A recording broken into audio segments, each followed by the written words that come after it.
তারুণ্যের উৎসব উপলক্ষে ঝালকাঠিতে ৫ শতাধিক শিক্ষার্থীর মাঝে গাছের চারা বিতরণ। দুলাল সাহা, ঝালকাঠি থেকে। তারুণ্যের উৎসব উপলক্ষে ঝালকাঠিতে ৫ শতাধিক শিক্ষার্থীর মাঝে গাছের চারা বিতরণ করা হয়েছে। সোমবার সকালে জেলা প্রশাসকের সম্মেলন কক্ষে গাছের চারা বিতরণ করেন অনুষ্ঠানের প্রধান অতিথি জেলা প্রশাসক আশরাফুর রহমান।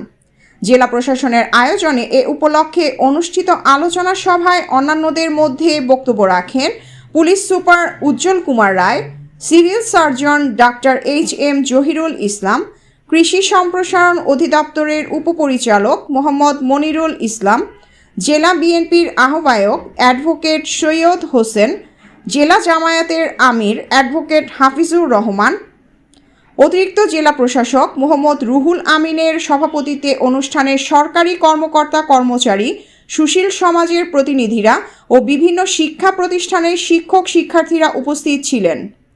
ফলজ, বনজ, ভেষজ সহ 10 প্রজাতির গাছের চারা বিতরণ করা হয়।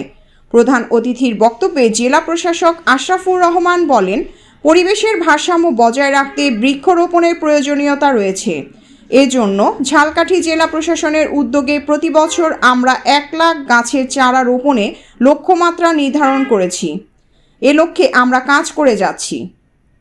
প্রিয়াঙ্কা মল্লিক, আলোকিত টিভি নিউজ ডেস্ক, ঢাকা।